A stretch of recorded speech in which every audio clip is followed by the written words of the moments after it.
Perfecto. Bueno, muchas gracias a todos por su tiempo. Espero que estén pasándosela bien en sus casas, que toda su familia y amigos se encuentren sanos y que ustedes también tengan tiempo para poder pasar en familia, que siempre es importante. Lo que vamos a ver el día de hoy en cuestiones de la agenda sería un poco lo que son los tipos de edificios no residenciales, los más comunes donde nosotros nos encontramos, los principales componentes en planta de agua helada, la emisión térmica de los serpentines de agua, que es alguna parte importante, cuál es la potencia de enfriamiento que debe tener o calefacción, si tenemos serpentines de agua fría, agua caliente, los principios de balanceo y control hidráulico para ver un poco de dónde viene todo, cómo la válvula se debe adaptar a la carga térmica durante la operación, una válvula independiente de presión, la importancia, y vamos a ver lo que es el monitoreo y control digital, tomando en base a esta información. Cuando hablemos de edificios no residenciales, son varios lugares donde nosotros estamos y no dormimos principalmente o no pasamos tiempo más que un par de horas o lugares de trabajo. Lo más común son los aeropuertos, hospitales, centros comerciales, edificios de oficinas. Puede haber también algunas universidades o escuelas que llegan a tener condiciones de temperatura y hoteles. Hoteles es una parte bastante importante. Estos edificios residenciales tienen un consumo de energía. En realidad son los que más consumen energía eléctrica en las ciudades, que es el 40% del consumo de la energía mundial. Las edificaciones son responsables cerca del 36% del total de emisiones del CO2. Antes de pasar al siguiente icono, me gustaría hacer la encuesta que tenemos preparada para ustedes. Rosy, ¿me ayudas por favor ahí con la encuesta? Claro que sí, Felipe. En este momento vamos a habilitar el sondeo. Y la encuesta se va a referir a cuál es el consumo energético o eléctrico que tienen los motores y bombas en las ciudades. Vamos a leer la pregunta. ¿Cuál es el porcentaje de energía que las bombas y ventiladores en las ciudades consumen? ¿Un 10%, un 40% o un 60%? Vamos a dar un par de minutos, Felipe, para colectar las respuestas. Claro que sí, muchas gracias.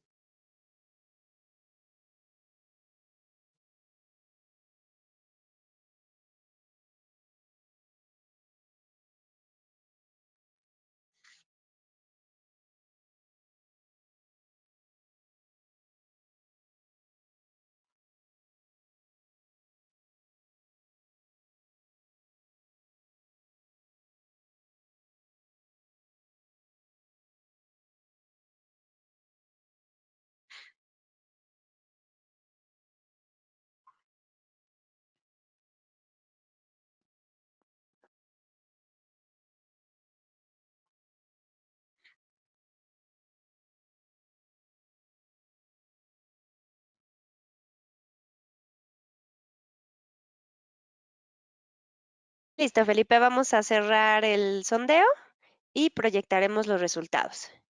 Perfecto. Muy bien, pues nuestros asistentes nos dicen, leemos de nueva cuenta la pregunta, ¿cuál es el porcentaje de energía eléctrica que las bombas y ventiladores en las ciudades consumen? Nos comenta un 10%, que la respuesta es un 10% de consumo. El 56% de nuestros asistentes indican que un 40% de consumo y el 34% de los asistentes al webinar nos indica que es el 60% de consumo de energía eléctrica. Gracias, Rosy.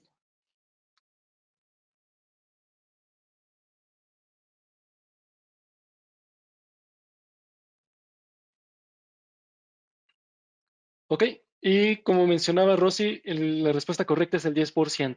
Los ventiladores y bombas que tenemos en los sistemas de aire acondicionado, incluso las bombas de agua potable para edificios, ocupan el 10% de la energía eléctrica total mundial. Aún así sigue siendo un consumo bastante alto.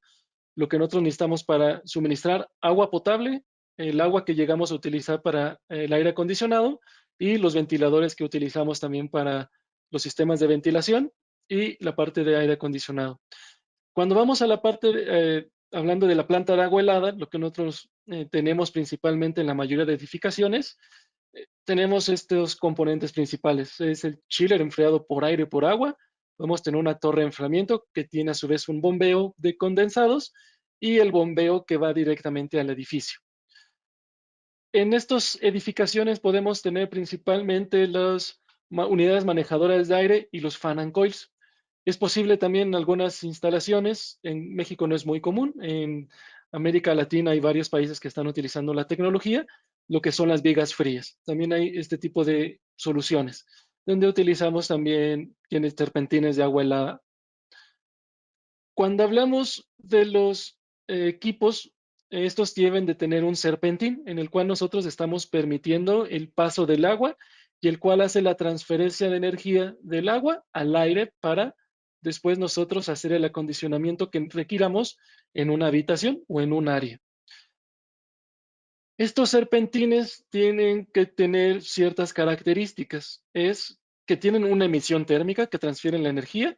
Nosotros necesitamos garantizar el volumen de agua que requiere el serpentín y además necesitamos controlarlo. Y principalmente utilizamos ahí válvulas. Después, nosotros deberíamos de tener la capacidad de control para que el serpentín se adapte a la carga térmica que tengamos en ese momento en el lugar donde esté instalado el equipo y vamos a ver la ventaja de utilizar una válvula independiente de presión. Cuando vamos a ver la parte de emisión térmica, los serpentines de agua tienen una cierta fórmula con la cual es la potencia. La potencia del serpentín está determinado o el flujo del agua está determinado por la potencia del serpentín, un factor que es 0.86, que es la parte de densidad del agua, y el delta T. El delta T es la temperatura de diseño que hace el especificador de la planta de agua helada. Eso quiere decir que el agua entra a un valor, típicamente son 6 o 7 grados Celsius, y debe de salir a otro valor. El más común puede ser un delta T de 6. Eso quiere decir que si entra a 6 grados, debería de salir el agua a 12 grados. O puede haber un delta T de 8, de 10, de 12, 15, ¿no? Ya dependiendo de los diseños. Los diseños de chillers, digamos, más agresivos son delta T de 10 o delta T de 15, donde nosotros podemos ahí reducir el flujo de agua que está pasando a través del serpentín. Es una aplicación diferente. Nosotros podemos, de igual manera, hacer una relación entre el flujo y la capacidad que debe de tener nuestra válvula. El- Eso quiere decir que nosotros, el flujo de diseño del serpentín es igual al cabe de la válvula por la raíz cuadrada de la caída de presión que tenemos a través de la válvula. Todos estos parámetros en sistema internacional sería flujo en metros cúbicos, la caída de presión en bar, la potencia del serpentín en watts o kilowatts, dependiendo cómo lo tengamos, y el delta T en grados Celsius. Esos son los datos importantes que nosotros debemos de tener. Con respecto a este valor, el serpentín tiene una transferencia de energía, una emisión, aun cuando nosotros necesitamos mantener un caudal. Conforme el caudal va disminuyendo, la curva de transferencia también va cambiando. No es una curva lineal, sino perdón, no es una línea, no es una linealidad, sino tenemos una curva, que es lo que nosotros tenemos. Ahora, cuando hablamos de balanceo y control hidrónico, nosotros necesitamos garantizar el flujo y necesitamos hacer el control del agua que está pasando a través del serpentín en relación a un termostato o a un control que nos está midiendo la temperatura que tengamos en ese lugar. Si nosotros vemos la parte de balanceo hidrónico, seguimos siguiendo la fórmula de el caudal de serpentín es igual al KB por la caída de presión en la válvula. ¿Eso qué quiere decir? Para que yo pueda determinar el tamaño de la válvula de balance que necesito tener en el serpentín o en ese equipo terminal, yo necesito conocer su caudal y la caída de presión que tenemos en el equipo. ¿Por qué esto es importante? Si nosotros vemos un diagrama de caída de presión del sistema, el triángulo que nosotros tenemos en la parte derecha de la pantalla es la presión total del sistema hasta el punto más alejado y después cómo va cayendo. Esto se le conoce cuando hacemos el dimensionamiento de la bomba, sería el head total que requiere la bomba para poder cumplir con el circuito, con el sistema. Nosotros tenemos caída de presión diferente en cada uno de los ramales. el agua tiende a fluir por el punto que tiene menor oposición. Eso significaría que, por ejemplo, en esta imagen que tenemos tres verticales, el agua trataría de pasar primero por el ramal más cercano, en la vertical más cercana, y de ahí se irían distribuyendo. Eso que tendríamos una mayor presión en este punto e iremos disminuyendo la presión. Se recomendaría utilizar válvulas de balanceo en cada ramal que deben ajustarse al caudal total del ramal, perdón, de la vertical, que eso incluye cada uno de los ramales que tenemos, y la caída de presión que tengamos en los ramales. Sería recomendable que pudiéramos tener ese dato. Después nosotros necesitamos balancear también cada ramal, cada piso del edificio. Si tenemos 10 pisos, necesitaríamos conocer el caudal de cada uno de los pisos y la caída de presión que tenemos en cada piso. Si vemos la relación del lado derecho del triángulo o la representación, nosotros tenemos triángulos diferentes dependiendo la altura. Esa va a ser la caída de presión que tengamos. De igual manera, dentro de cada ramal vamos a tener una caída de presión diferente, que eso depende de los equipos. Y ya de ahí seleccionamos cada una de las válvulas y la ajustamos. Hacer el balanceo hidrónico con válvulas de balance manual es bastante laborioso porque tendremos que ajustar uno a una. Nosotros necesitamos hacer el seguimiento que se recomienda, que es el balanceo proporcional, que va del equipo más alejado. En este diagrama tendría que ser, necesitamos balancear desde este punto hacia la derecha, necesitamos balancear después cada uno de los ramales y, perdón, cada uno de los ramales y cada una de las verticales. Ahora, como vemos en el diagrama, la bomba tiene un variador de frecuencia. Para que nosotros podamos modular la velocidad o el control que debe tener variador de frecuencia, necesitaremos instalar un sensor de presión diferencial. En hoteles y hospitales donde ya tenemos todos los equipos instalados que se requieren, es relativamente sencillo donde montamos ese sensor de presión diferencial, que sería recomendable en el equipo que tenga la peor caída de presión o en el punto más alejado. Ahí es donde nosotros recomendaríamos hacer la instalación del sensor de presión diferencial. Cuando tenemos un centro comercial o un edificio de oficinas donde únicamente se hace la instalación de la planta de agua helada y se dejan las puntas en cada uno de los locales o pisos de la oficina, ya es complicado dónde coloco el sensor porque no sabemos qué lugar o qué oficina o qué local va a tener la peor caída de presión. Ahí es donde se empieza a complicar un poquito más la ubicación y el control del bombeo en la planta de agua helada. Ahora, esa es la parte de balanceo o garantizar el caudal de diseño de cada uno de los equipos terminales. Después de aquí nosotros vamos a lo que es el control. Nosotros debemos de dimensionar la válvula siguiendo la misma fórmula por su capacidad, cuál es la cantidad de agua que necesitamos que va a pasar a través de ella y por la autoridad. La autoridad es la relación que existe entre la presión máxima y mínima a través de esa válvula. Ahorita vamos a ver el cálculo y cómo es. Cuando vamos a la parte del cabe de la válvula, nosotros en el diseño de cada válvula tenemos el flujo total que puede pasar a través de esta válvula en relación de una caída de presión a través de ella. Si vemos en el dibujo, tenemos la presión de entrada y la presión de salida. Este parámetro sería nuestra raíz cuadrada de la presión diferencial a través de la válvula. Aquí es importante que cuando hagamos la selección, nosotros debemos de considerar la caída de presión del ramal, la caída de presión que tengamos en el equipo y la caída de presión que requiere nuestra válvula de balance. Y puede ser manual o automática para hacer la resta de la caída de presión total, con la cual vamos a seleccionar nuestra válvula. Después de esto tenemos la autoridad. La autoridad es, como vemos, nosotros tenemos una característica en nuestra válvula. Entonces, nuestra válvula debe tener la capacidad de imponer su característica a la del sistema, la que tenemos en el serpentín. Cuando la válvula está completamente abierta, tenemos una caída de presión mínima, que es la que estamos calculando cuando hacemos toda la resta, y tenemos una caída de presión máxima. La máxima es cuando la válvula va cerrando para igualar al flujo que necesitamos acorde a la carga térmica y va a ir aumentando esa presión sobre ella. Eso nos va a hacer una deformación de la curva de la válvula y necesitamos determinar si esta válvula nos funciona bien o no. Normalmente lo que se recomienda es que tenga una autoridad del 50%, 0.5. Es el mínimo recomendable y de ahí para arriba para que nosotros podamos adaptarnos realmente a la situación. ¿Dónde viene la parte complicada? Es que normalmente los diseñadores a veces no tienen tanto tiempo disponible para hacer tantos cálculos, se requiere demasiada información y poder hacer todo esto de manera adecuada.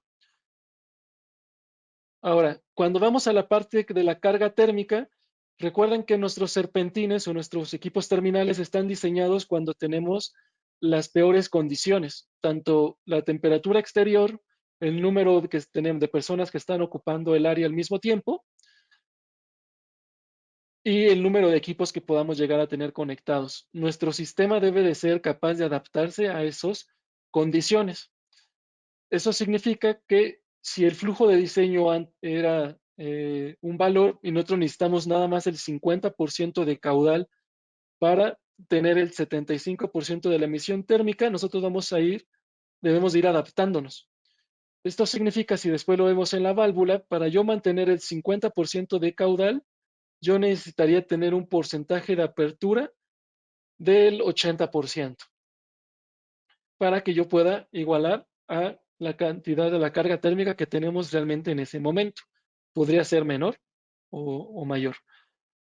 Si lo vemos en cuestión de control, la mejor manera de poder hacer un control es tener una linearidad, que la curva del sistema con la curva de la válvula la adaptemos para que tengamos una línea recta. La forma de hacerlo esto es a través del actuador. Típicamente las válvulas se le conocen de control lineal y el actuador es el que nos permite hacer la adaptación de control. Cuando tenemos un intercambiador aire-aire, perdón, de agua-aire, que este es el más común en manejadoras y fan and coils y también las vigas frías, nuestro actuador debe tener el tipo de control logarítmico para que de esta forma nosotros podamos tener una linealidad. Y también el que haga la parte de automatización le sea más sencillo, porque de esta forma el 50% de caudal equivaldría al 50% de apertura. No necesitaríamos hacer un control o un logaritmo especial dentro de la lógica del controlador. Si tenemos un termostato, por ejemplo, nosotros no podemos modificar esto. El termostato únicamente va a mandar a abrir y cerrar con respecto a la señal de la temperatura. Entonces aquí ya se empieza a hacer un poco más complicado. Y para nosotros poder igualarlo, sugerimos empezar a utilizar actuadores modulantes en todas las válvulas, incluso en los fan and coils, y no on-off. Porque el on-off nos va a abrir y cerrar la válvula de manera total con respecto al flujo total de diseño, pero no se va a adaptar de manera adecuada a la carga térmica real en ese momento. De aquí vamos a ver unos ejemplos. Por un lado es cómo se comporta el sistema conforme yo voy cerrando válvulas en un mismo circuito, en un mismo ramal, y un pequeño ejercicio de selección de válvula. Cuando yo voy cerrando la válvula, dependiendo la posición que yo la tenga, yo puedo tener varias válvulas en un ramal. Si yo no instalé de manera adecuada los sensores de presión diferencial, nuestro bombeo no se va a percatar de cómo voy yo cerrando las válvulas. No voy a poder determinar esos cambios de presión, porque a veces pueden ser pequeños en un ramal que no pueden ser valorados en el total. Entonces, si todos tenemos un ramal donde vamos cerrando válvulas, por ejemplo, en este diagrama, si yo voy cerrando esta válvula, la presión diferencial a través de este circuito va a ir aumentando. Eso quiere decir que la presión se va a ir hacia la izquierda y nuestra presión diferencial que teníamos, que antes era el 100%, va a ir subiendo de esta manera y va a ir aumentando. Y también va a ir disminuyendo nuestro flujo o nuestro caudal disponible realmente en ese ramal, con lo cual ya no vamos a poder controlar. Dependiendo de la posición, vamos a tener el síndrome de serpentines con sobreflujo y serpentines con bajo caudal. Ahí vamos a tener problemas ya de control. Si vemos con esto, hacemos un pequeño ejercicio. Nosotros tenemos el 100% de caudal en este serpentín.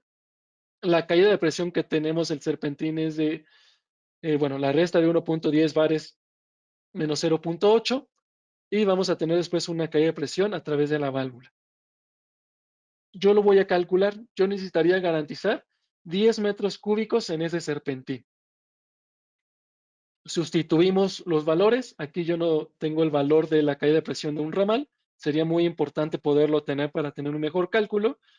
Y si sustituimos valores, vamos a tener que el KB debería ser de 18.25 metros cúbicos por hora. Esto en sistema europeo e internacional. Nosotros debemos de seleccionar una válvula que tenga el mismo KB o superior. En este caso, nos sugeriría con esta tabla de válvulas utilizar una de 1,5 pulgadas.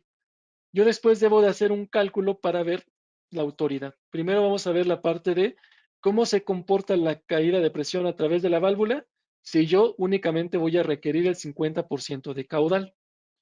Sustituyo los valores, el KB se va a mantener constante. La caída de presión es la caída de presión que yo tengo a través de la válvula, que ya aumentó, 1.19 menos 0.16, ya no va a ser el que tenemos en el ejemplo anterior de 0.8 menos 0.4. Eso quiere decir que el caudal que va a pasar a través de la válvula es igual a 1.01 por el KB de la válvula. Yo calculo y voy a tener que 1.01 por 25 son 25.25 metros cúbicos por hora. El flujo de diseño del serpentín era de 10 metros cúbicos por hora. Al momento que yo estoy cerrando la válvula y restringo para que solamente pase el 50%, ya no está pasando los 5 metros cúbicos por hora. Estoy permitiendo 25.25 metros cúbicos. Estoy teniendo sobreflujo. Eso quiere decir que el agua va a pasar tan rápido que ya no va a tener la capacidad de hacer la transferencia de energía y ya no va a poder hacer el enfriamiento. Y voy a tener los problemas muy conocidos del síndrome de bajo delta T. ¿Qué significa? Que la presión diferencial que yo tengo disponible a través de la válvula va a cambiar constantemente conforme yo voy abriendo y cerrando incluso esta misma válvula y otras. Aquí no estamos viendo cómo se están comportando las otras válvulas en este mismo ramal. Entonces tenemos un gran problema. El KB es de manera constante y la caída de presión a través de ella va a ir modificándose conforme yo voy haciendo los cambios de apertura y cierre de las válvulas. Aquí la mejor solución es utilizar válvulas independientes de presión. La válvula independiente de presión que tenemos en Danfoss es la ABQM, en donde nosotros tenemos en un mismo cuerpo un limitador de caudal, un controlador de presión diferencial en la válvula y una válvula de control. Nosotros para hacer el dimensionamiento de la válvula solo requerimos el flujo de diseño y hacemos el ajuste a través del limitador. Decimos cuál es el caudal que requerimos del equipo. El controlador de presión diferencial es típicamente el diafragma que tiene nuestra válvula y a través de esta va a ir modificando su posición con respecto a los cambios para mantener siempre un flujo constante y una caída de presión a través de ella constante. Y la válvula de control, el actuador va a operar desde la posición que yo le ajusté hasta al asiento. De ahí va a empezar a abrir y cerrar para mantener un control de flujo con respecto a la temperatura. ¿Cómo funciona la válvula? Nosotros tenemos el limitador de caudal, eh, conforme nosotros lo vayamos posicionando, tiene diferentes valores de KB. El controlador de presión diferencial nos va a mantener una presión constante en este punto. Eso quiere decir que aun cuando suba o baje la presión del ramal o del sistema, el diafragma nos va a compensar esos cambios para mantener una presión diferencial constante en la válvula, por lo que si hacemos la fórmula que tenemos en la parte inferior, P1 menos P2 es igual a P3. Este punto de P3 y P2 van a ser iguales, sin importar el cambio de presión que yo tenga y yo mido con mi medidor de caudal, voy a mantener un valor de presión constante, aún en parcialidades. Eso es un gran beneficio que nos va a mantener una operación más adecuada. Realmente vamos a mantener el flujo en el momento correcto con respecto a la temperatura, a la carga térmica, en el momento adecuado. Y de aquí vienen unos 4 valores que vamos a ver con respecto a los beneficios de utilizar una válvula independiente de presión. Por un lado, reducimos la complejidad. reducimos la inversión inicial, reducimos el tiempo y ahorramos energía. Cuando hablamos de reducción de la complejidad, reducción de costos, recuerden que yo les había mostrado un diagrama donde necesitaba instalar válvulas en cada vertical, en cada ramal y en cada equipo terminal, la válvula de balance. Si nosotros instalamos válvulas independientes de presión, solo necesitamos instalar en cada equipo terminal. Eso significaría que ya estamos eliminando las verticales, los ramales y en cada equipo terminal solo estaríamos dejando nuestra misma válvula independiente de presión que nos hace el balanceo y el control. Estamos reduciendo la inversión inicial porque estamos quitando válvulas en el proyecto y además estamos quitando caída de presión del sistema. Eso nos permitiría también hacer bombas más pequeñas para adaptarse a la misma situación de carga del sistema. Y la complejidad es, yo ya no necesito hacer un balanceo con un dispositivo. Yo puedo hacer un balanceo únicamente haciendo el posicionamiento del limitador de caudal en la válvula. Eso es mucho más sencillo. Si por alguna razón tenemos un proyecto LEED, la válvula sigue teniendo puertos de medición donde nosotros podemos hacer la medición en campo y demostrarle a la persona que nos esté haciendo la verificación de que está pasando realmente el caudal de diseño en el equipo. Si vamos después en cuestión de tiempo, cuando instalamos una válvula independiente de presión en los equipos terminales, una VQM, son válvulas pequeñas, llegan a ser en fan and coils típicamente de media pulgada a 3/4 o 1 pulgada lo más grande. Instalar una sola válvula se hace en solamente 30 minutos. Estamos reduciéndolo a la mitad de lo que tendría que ser una válvula de balance y una válvula de control.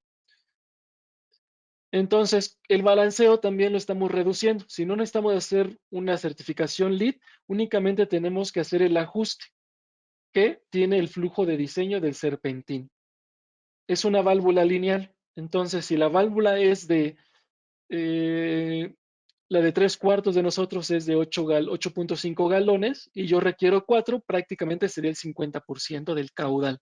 Solamente tengo que posicionarlo en el número 5 y ya está. Ese sería mi balanceo hidrónico que tengo que hacer. El tiempo es muchísimo menor. Y tenemos también la parte de ahorro de energía, que al final del tiempo es también reducción de costos de operación. El delta T es el 0.86 por la potencia serpentina entre el caudal. Si el caudal no es el que tiene que pasar a través por la potencia y aumenta, nuestro delta T disminuye. Eso significa que nosotros necesitamos mantener un flujo realmente con respecto a la potencia. De esta manera, aún con los cambios de presión, el actuador únicamente va a operar para mantener el flujo con respecto a la carga térmica real que yo tengo en la habitación. Este actuador recibirá la señal y mantendrá un flujo constante con respecto a la carga térmica. Por eso es importante utilizar actuadores modulantes y no on-off. Nos beneficia mucho en el ahorro de energía. De aquí pasamos ahora sí a la parte de monitoreo y control digital en cada serpentín. Una vez de que nosotros ya balanceamos y garantizamos el flujo de diseño del serpentín, no quiere decir que estamos garantizando la correcta transferencia de energía, porque tenemos otras variables dentro de un serpentín. Tenemos un ventilador, podemos detener suciedad también en los serpentines de polvo, de que necesitamos ya hacer limpieza, y podemos tener también de que haya obstrucción en la tubería. A lo mejor el agua no está tratada, con lo cual la dureza no se está disminuyendo y se va a empezar a formar sarro. Eso nos va a generar que también no esté pasando el flujo necesario en los sistemas. Nosotros tenemos nuestro actuador digital Novocon, el cual lo podemos utilizar en toda nuestra gama de válvulas, desde las válvulas pequeñas, que es nuestra versión Novocon S, de media pulgada a 1/4, nuestro Novocon M, que va de 1,5 a 4 pulgadas, y el Novocon LOE y XL para válvulas de 5 pulgadas hasta 10 pulgadas. Ya cubrimos toda nuestra gama de válvulas independientes de presión. Este actuador tiene 4 funciones en una. Por un lado, tenemos comunicación. Nos permite ya que podamos conectarlo al BMS o a un controlador y sacar información por Bagnet y Modbus. El equipo nos da indicación de caudal y de energía. Nosotros ya podemos tener estos valores, incluso de la potencia que estamos teniendo del serpentín. Ese puede ser un dato interesante para determinar si realmente está cumpliendo con la demanda térmica. El, el mismo actuador tiene entradas y salidas analógicas y digitales. De esta manera, podemos tener un microcontrolador. Podríamos eliminar controles individuales de habitación. Y nos tiene ya algoritmos de gerenciamiento de energía. Ya tiene forma de tener control avanzado de la energía que tenemos el sistema. Ahora, cuando lo vemos en la parte de comunicación del BMS, nosotros ya no necesitamos hacer un ajuste manual de la válvula, ya lo podemos hacer de manera digital. Con el software nos conectamos a los actuadores que tengamos y podemos hacer el ajuste de cada uno de ellos. E incluso le podemos asignar un nombre a esa válvula. Nos permite hacer una limpieza remota. Aun cuando nosotros hacemos el ajuste de caudal, reducimos el espacio que hay entre el vástago y el asiento. Si por alguna razón, cuando se conecta la primera vez el sistema y no se limpió de manera adecuada y hay piedritas o algo que obstruyen el paso, puede ser que no nos permita el cierre de la válvula. Nosotros podemos mandar una señal para hacer una limpieza del sistema, de la tubería. Nos va a permitir tener alertas y alarmas de manera remota y nos va a poder generar mantenimientos preventivos, con lo cual vamos a poder ahorrar también en costos de operación.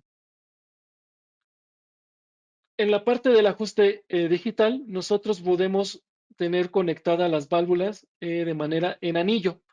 Eso quiere decir que no necesitamos conectar de cada controlador uno a uno a la válvula, sino conectamos del controlador a una válvula y de ahí vamos conectando entre cada una de las válvulas, con lo cual reducimos los números de entradas digitales o en este caso analógicas que requiera o de comunicación que requiera nuestro control.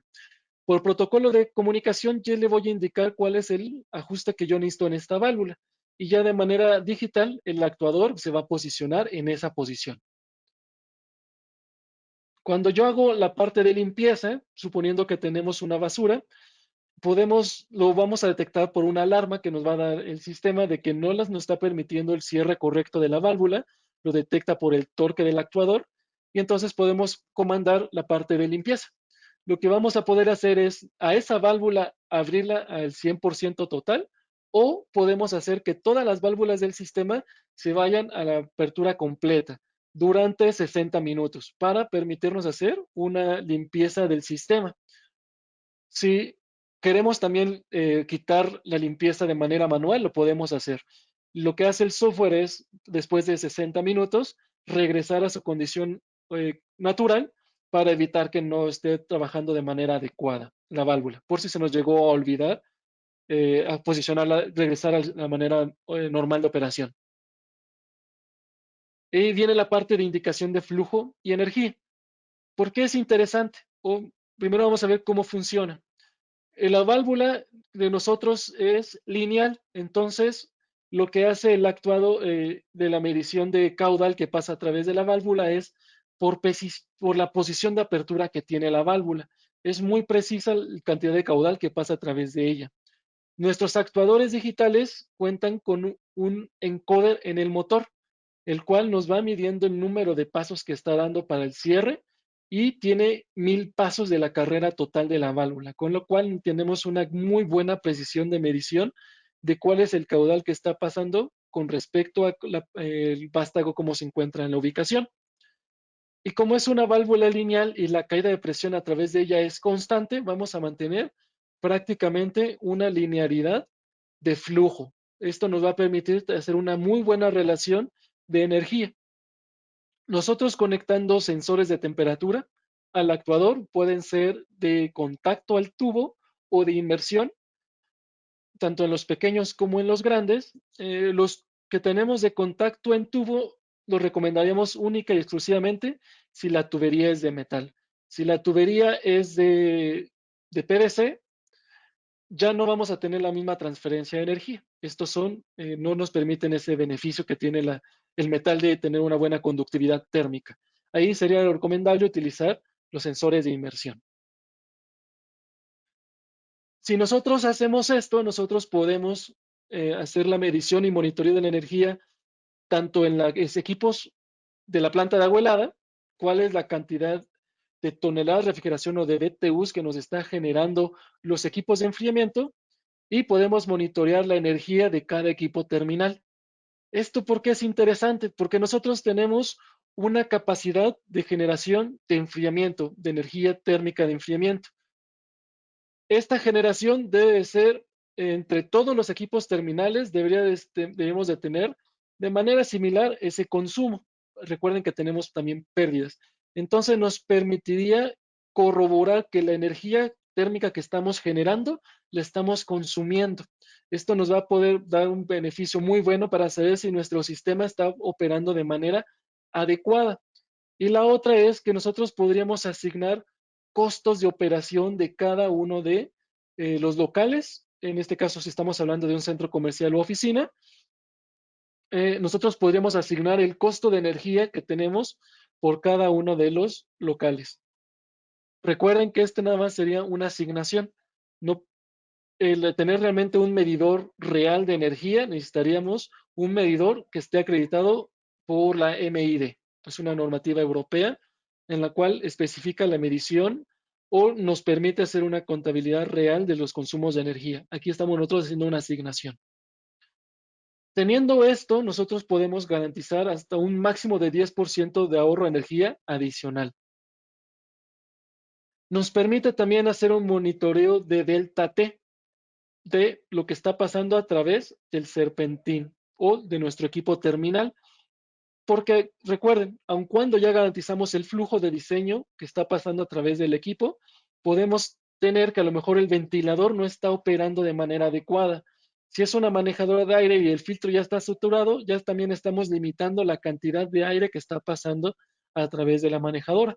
También el fan and coil puede tener filtros que también que ya se encuentren sucios y nos está limitando el flujo del aire. O que los serpentines de agua ya se encuentren sucios, tengamos polvo, con lo cual ya empezamos a disminuir la potencia térmica.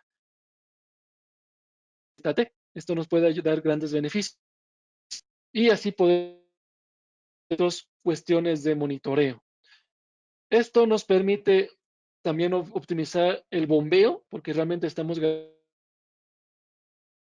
y podemos tener hasta un 10% de ahorro de energía adicional. Es bastante interesante lo que podemos tener teniendo actuadores ya inteligentes, digitales y midiendo. Ahora, si nosotros medimos la energía y la gestionamos, nos va a tener un total de ahorro máximo entre los dos del 20%, únicamente incluyendo los sensores de temperatura de los actuadores, ya haciendo un poco más de lo normal. Ahora, cuando hablamos de las entradas y salidas que nos permite tener nuestro actuador, eso quiere decir que nosotros lo podemos utilizar como un microprocesador. Tenemos dos entradas analógicas y una salida analógica en nuestros eh, actuadores Novocon S. Y en el M, L y XL tenemos tres entradas analógicas y de igual manera una salida analógica. De aquí ya podemos nosotros hacer algunas reglas o lógicas de control. Ahora, si nosotros utilizamos la parte tradicional, nosotros deberíamos de tener un control por habitación. De este control deberíamos de conectarlo a cada actuador a la velocidad de un ventilador, tomando en el caso de que tenemos un fan and coil con ventiladores electrónicamente conmutados, y de igual manera midiendo la temperatura que tenemos en esa habitación. Todo esto es control por habitación y después lo tenemos conectado a un controlador central por piso o puede ser directo al BMS. Si nosotros estamos utilizando el actuador con nuestro microprocesador, podríamos permitir con la salida analógica modular la velocidad del ventilador, conectar ya sea el termostato al actuador o un sensor de temperatura al mismo actuador para medir la temperatura de la habitación y además tener nuestros sensores de temperatura. Entonces nosotros podemos medir la potencia térmica del actuador, perdón, del fan and coil, podemos modular la velocidad para tener una velocidad variable y podemos medir la temperatura. Estamos eliminando controles por habitación. Todo esto únicamente lo conectamos al controlador y lo comunicamos en anillo. Esto nos va a permitir ahorrar aproximadamente por cada habitación, por cada fan and coil, hasta $100. Eso es un gran ahorro únicamente utilizando nuestro actuador con su microprocesador. ¿Cuál es nuestra propuesta de valor con nuestros equipos? Es que tenemos equipos que están conectados al sistema, son fácil de integrar. La puesta en marcha la podemos hacer de manera remota, mucho más sencillo. Reducimos también el tiempo de operación, que es bastante costoso tener personas trabajando en los edificios. Nos va a permitir tener una indicación de caudal de potencia generada del intercambiador y de energía al mismo tiempo. Te vamos a poder tener algoritmos de gestión de energía con el cual el actuador va a poder ignorar la señal del controlador si nosotros estamos pidiendo que nos garantice un delta T o una temperatura de retorno determinada también del serpentín. Ahí depende qué es lo que nosotros querramos hacer. Vamos a poder tener asignación de costos de energía por local o por oficina, por, por piso. Tenemos nuestro microcontrolador que nos permite hacer ahorros de inversión inicial también y nos va a permitir optimizar al máximo el consumo de la energía que tenemos tanto de la planta de agua helada como de nuestro consumo en los equipos terminales. Antes de terminar, me gustaría mostrarles también, actualmente nosotros tenemos una página que se llama nuestro Design Center Digital, donde van a poder encontrar mucha información interesante para que ustedes puedan sacar de ahí todo lo necesario. ¿Ok? En esta página de internet nosotros tenemos los dibujos de las válvulas, tanto en AutoCAD o en BIM, nuestra toolbox donde podemos encontrar mucha información y nuestro hub de conocimiento donde vamos a poder encontrar diferente documentación técnica de aplicaciones, de distritos térmicos, de calefacción de piso radiante, mucha información. En la parte de Toolbox nosotros vamos a poder tener aquí todos nuestros softwares que tenemos de parte online, que nosotros podemos descargar para dimensionar calefacción por piso por resistencia eléctrica, nuestro Heat Selector, que es nuestro dimensionador de válvulas, y tenemos un calculador de válvulas de bola de emisión. Y podemos también descargar software para poder hacer algunos cálculos. Podemos descargar un Excel para dimensionar válvulas, nuestro software de cálculo de diseño de tuberías y de bombeo, donde tenemos ya cuestiones de equipos cargados,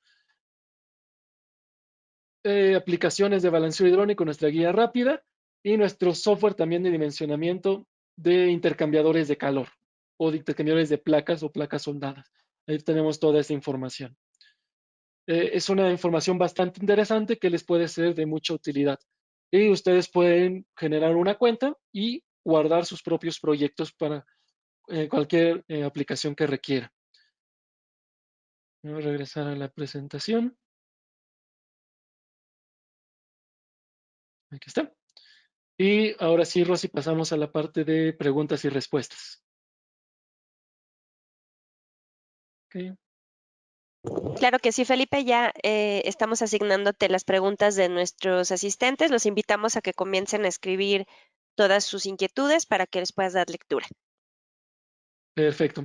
Muchas gracias. Adicional, les quiero compartir también que en la parte de archivos o documentos en el desplegable está la presentación y hay unos documentos adicionales que les estamos compartiendo.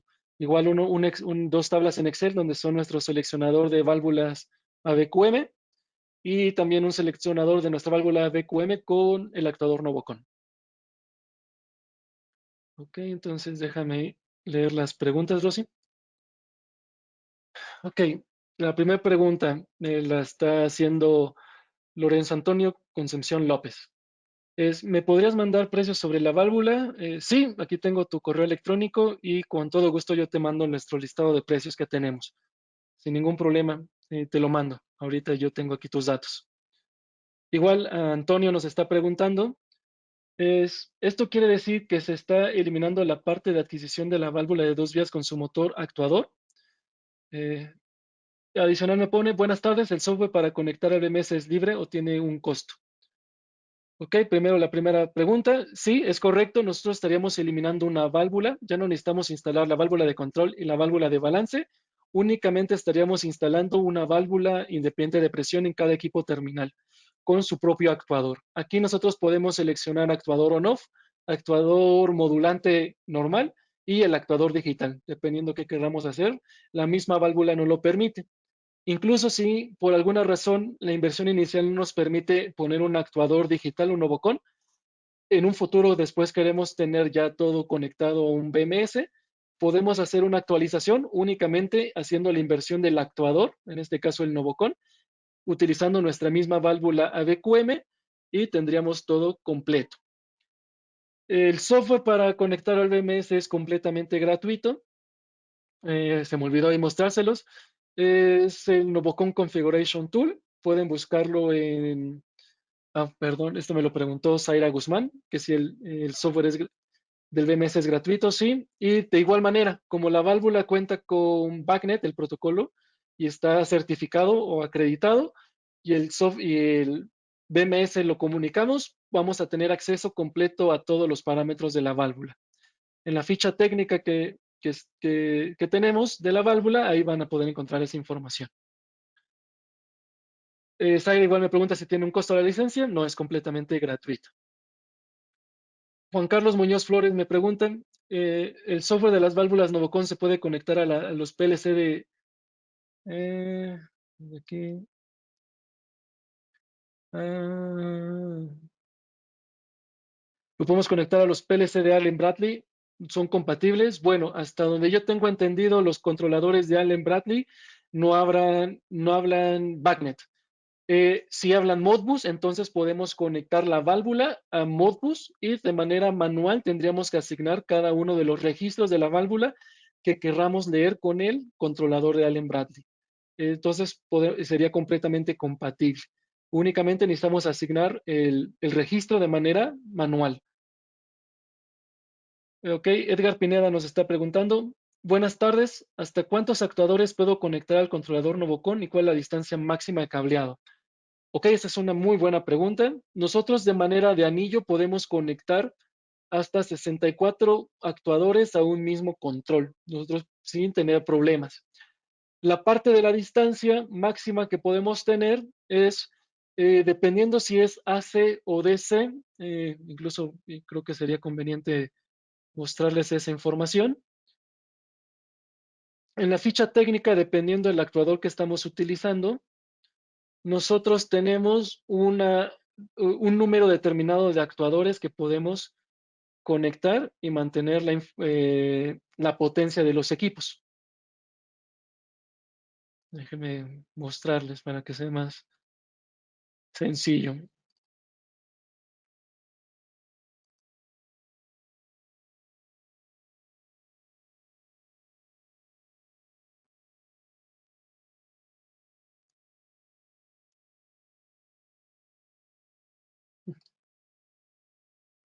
Aquí está.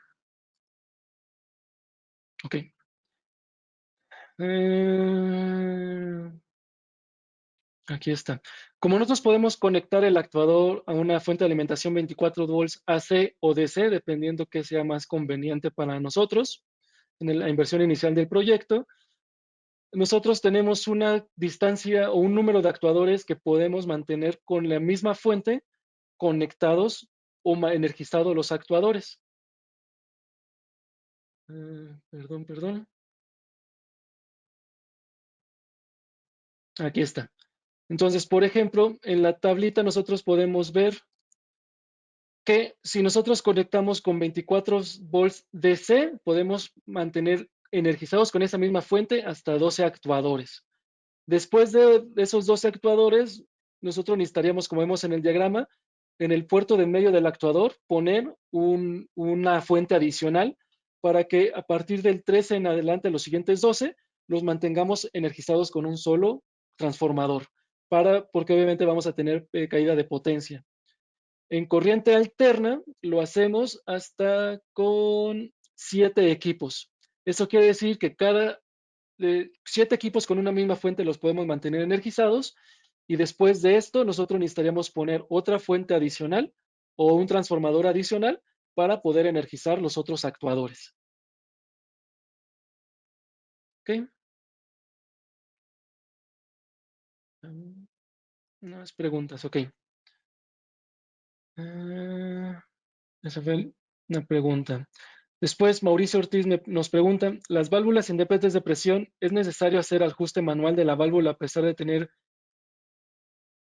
eh, el actuador? Si estamos nosotros utilizando un actuador estándar que no es inteligente, necesitaríamos hacer el ajuste de manera manual. Si utilizamos un actuador inteligente Novocon, ya no necesitaríamos hacer el ajuste manual, lo vamos a hacer todo a través de comunicación. Ismael Hernández nos pregunta, ¿es compatible con cualquier VMS? Sí, el actuador Novocon es compatible con cualquier VMS que tenga protocolo de comunicación BACnet MSTP o Modbus. Si el VMS es acreditado por BACnet, no necesitaremos tener ningún problema, únicamente lo conectamos, direccionamos el actuador y de manera automática nos va a hacer la lectura. Juan Gallego nos pregunta, ¿los actuadores es solo voltaje a 127 volts o también son a 220? En los actuadores digitales, como estamos utilizando un control analógico, necesitaríamos tener alimentación a 24 volts. En los actuadores on-off que tenemos, ahí podemos tener actuadores 24 volts, 127 volts o 220 volts. Todos los actuadores que son analógicos, modulantes, forzosamente tienen que ser 24 volts. Ahí no hay forma de hacer un cambio. Es lo que nos pide normalmente la parte de automatización. David Marenco nos pregunta, ¿el bus de comunicación puede ir al mismo conducto junto con la alimentación eléctrica, pero los actuadores? Recomendaríamos que fuera separado para evitar que tengamos ahí inducción entre el cable de comunicación, perdón, entre el cable de potencia y la alimentación. Siempre es importante poderlo separar. En caso de que no lo separemos, sería recomendable que entonces el cable de comunicación sea un cable blindado para protegernos de la inducción que nos genere la alimentación eléctrica y así evitar algún problema. Hugo Moscoso nos está preguntando, ¿el software puede evaluar cómo monitorizar un sistema convencional on-off a uno con válvulas con actuadores modulantes? En este caso, sí, el software que les mostré en la página de internet, utilizando perdón, utilizando nuestro software, el Danfoss Set 7.1, este nos permite hacer un análisis de cómo está la instalación en ese momento y si hacemos modificación con válvulas de presión y actuadores modulantes, nos lo permite hacer. Si requieren un mayor análisis del consumo, nos podrían ustedes compartir un diagrama de la instalación en PDF con la, la distancia de tubería, la potencia de cada uno de los fan and coils, del bombeo y de los chillers. Nosotros contamos con un Danfoss Design Center que está en la fábrica de las válvulas. Ellos hacen todo este tipo de análisis y nos mandan un reporte de cuál va a ser los beneficios de actualizar un sistema. Incluso si nosotros tenemos una aplicación sencilla, nosotros tenemos un Excel donde también podemos hacer un análisis rápido de una solución tradicional a utilizar una válvula independiente de presión. Cualquiera de las dos que sean sus necesidades, Hugo, podemos apoyarte. Puedes contactar a cualquier oficina de ventas de Danfoss y vamos a poderte apoyar en esa cuestión, con todo gusto y sin ningún problema. Raúl Alanís nos pregunta, ¿se puede usar en aplicación de refrigeración con agua glicolada para temperaturas negativas? El actuador Novocon soporta estar en condición bajo cero. Sí podemos utilizarlo en agua glicolada. Incluso nosotros podemos a través del software del Novocon, el Configuration Tool, indicar cuál es la transferencia de energía que tiene el agua con el glicol, porque obviamente cambia cuando es agua normal y así poder hacer la medición de energía si queremos. Además, como el actuador, su rango de operación va de menos 10 grados hasta 90 grados centígrados, porque lo podemos utilizar para agua caliente. Entonces, podríamos utilizarlo también en situaciones negativas. Nuestras válvulas, Raúl, están limitadas en temperatura mínima que podemos operar. En este caso sería mínimo menos 10 grados Celsius que podemos utilizar esto. Para válvulas con el actuador en Novocon M, necesitaríamos colocar nosotros también un calentador de vástago para evitar que se forme hielo en el actuador, porque dependiendo de la humedad que tengamos en lugar de instalación y la energía se va a transferir del vástago de la válvula al actuador, necesitamos mantener calefactado el vástago para evitar que se forme hielo. Entonces sí podemos hacer esta aplicación, Raúl. Si requieres mayor soporte o duda, con gusto lo vemos. Cristian Figueroa nos pregunta, eh, nos manda saludos, muchos saludos, Cristian, y gracias por estar aquí con nosotros. Si acaso tiene un transformador de más capacidad, se lo puede usar para los actuadores en voltaje AC. Bueno, de todos modos vamos a tener una cierta caída de potencia. Ya acorde a las pruebas que se han hecho, se recomienda seguir la ficha técnica donde necesitaríamos después de cada 7, necesitamos poner en el octavo un transformador para mantener energizados los equipos. Y el transformador debe tener la capacidad para alimentar a todos los transformadores conectados al mismo transformador o a la misma fuente. Wilmar Mejía nos está preguntando, ¿en sistemas de enfriamiento con glicol soportan bajas temperaturas? Si lo soportamos, la temperatura mínima es menos 10 grados centígrados. Carlos Tella nos pregunta, ¿en los actuadores vienen soldables o roscados? Todos nuestros actuadores de válvulas pequeñas, el Novocon S, es roscable. La parte de arriba de nuestra válvula ya tiene una rosca, con lo cual el montaje es muy sencillo, no se requiere ninguna herramienta en especial. Para válvulas de 1,5 a 4 pulgadas tampoco requerimos una herramienta, tampoco se soldan a la válvula, ya tiene un sistema que no se requiere ninguna herramienta para hacer el acople al actuador. Tiene una muesca en el cual la válvula tiene en la parte de arriba también unas muescas y entonces las muescas del actuador se acoplan a las muescas de la válvula y de esa manera se ajusta. Después donde va la parte de posicionamiento de la válvula, del actuador que se ajusta al vástago de la válvula, igual tiene un elemento de sujeción que una vez que se cierra, el actuador se posiciona sobre el vástago, se acopla y ya no se va a desacomodar la válvula del actuador. Se va a mantener conectado de manera muy sencilla, Carlos. Gustavo Luca nos pregunta, ¿qué controladores Danfoss podemos utilizar para el actuador Novocon? Podemos utilizar, en este caso nosotros estaríamos recomendando se me fue el nombre, los modelos NCX, si mi memoria no me falla. Estos actuadores, lo voy a revisar de una vez, porque ya hay unos actuadores que hablan Modbus y Bagnet de nosotros y van a poder utilizarlos sin ningún problema de esta manera. Es que es el controlador MCX, perdón, aquí está. El MCX ya tiene protocolo de comunicación Modbus y tenemos también una tarjeta que nos permite hablar BACnet. Entonces podríamos aquí conectar de manera directa el actuador si quisiéramos utilizar un controlador Danfoss con un actuador Danfoss igual, en este caso nuestro Novocon. Ahí podríamos hacer esa conexión. Entonces, en este caso, Gustavo, tú podrías utilizar un MSX para esta función. Y de igual manera, incluso nosotros podemos tener la opción que el actuador, aunque sea digital, podemos decirle que trabaje de manera analógica. ¿Eso qué significa? Que aunque yo tenga la comunicación del actuador al BMS para saber cómo se está comportando, yo tengo únicamente un termostato en la habitación. Por salidas analógicas del termostato, yo podría comandar la apertura y cierre del actuador. También lo podemos hacer de esta manera por el MSX, si no quisiéramos a lo mejor tener de todos modos comunicación, pero el MSX sea el cerebro de todo, ya sea que le manden por comunicación apertura y cierre de la válvula o por salidas digitales. Ahí ya depende mucho de la automatización, porque muchas veces las ingenierías de automatización aún así prefieren mantener por salidas analógicas el control de los sistemas, porque ellos pueden determinar si realmente está haciendo la operación midiendo la resistividad, ¿no? O el voltaje, dependiendo cómo tengamos la salida analógica.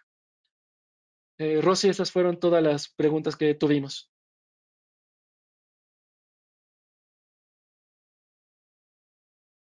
Sí, Felipe, todavía nos están llegando un par de preguntas más. Ah, perfecto. Entonces, si gustas darles lectura, ya las tienes ahí. Y bueno, no sé si por ahora sean todas las preguntas que tienen nuestros asistentes. Deja ver, me quedé con elemento con glicol, los actuadores soldables. Podemos utilizar actuadores, ok, sí. Igual Wilmar Mejía nos está preguntando. Para aplicaciones de calefacción, ¿qué límite en temperatura tenemos? Nosotros, bueno, la válvula incluso puede llegar hasta a 120 grados. Es difícil tener, obviamente, agua a esa temperatura. Entonces, en calefacción, que típicamente utilizamos 50 grados centígrados, sin problema podemos utilizarlo, Wilmar. La válvula nos permite, sin ningún problema, utilizar 90 grados Celsius. Incluso si tú vas a tener un fan and coil o una viga fría, donde solamente tienes monotubo, podemos nosotros conectar, tenemos una válvula que se llama de 6 vías, donde conectamos por 2 puertos el agua fría, por los otros 2 puertos el agua caliente. A través del actuador nosotros podemos hacer el cambio de manera digital o de manera automática, no necesitamos hacerlo de manera manual. Y también podemos hacer el cambio de manera digital para que cuando sea enfriamiento, sea un volumen de agua que esté pasando a través de la válvula. Y cuando es calefacción, típicamente el volumen de agua es menor. Entonces también podemos cambiar el ajuste de caudal que tengamos que tener en ese equipo. Entonces, si tienes esa aplicación, Wilmar, ya sean vigas frías o fan and calls, donde podemos utilizar nuestra válvula que es la Changeover 6 o la de 6 puertos, podríamos incluso también ahí reducir costos, porque ya no necesitaríamos una válvula para calefacción, una válvula para enfriamiento, sino únicamente una válvula. Podría ser algo bastante interesante. Leandro Gantar nos pregunta, ¿cuál es el porcentaje máximo de glicol que se puede utilizar en las válvulas? Nosotros recomendamos como máximo un 30% de glicol en la válvula. Podríamos incluso llegar a utilizar hasta 50%. Lo que sí es importante es el límite de temperatura mínimo que podemos pasar a través de la válvula, Leandro, que sería menos 10 grados centígrados. Rosy, creo que hay alguna otra pregunta. No, Felipe, por ahora prácticamente son todas las preguntas que nos han hecho nuestros asistentes. Muchísimas gracias. Gracias igual a todos por su tiempo. Cualquier duda, comentario o si requieren alguna asesoría personal, con gusto pueden hablarme por teléfono. En la parte de documentos están mis datos y también en el QR viene información mía. Con todo gusto estaré dispuesto a atenderlos de manera personalizada y apoyarlos en cualquier proyecto que tengan o cualquier duda o capacitación que requieran. Les agradezco mucho a todos nuestros amigos de Latinoamérica que estuvieron conectados.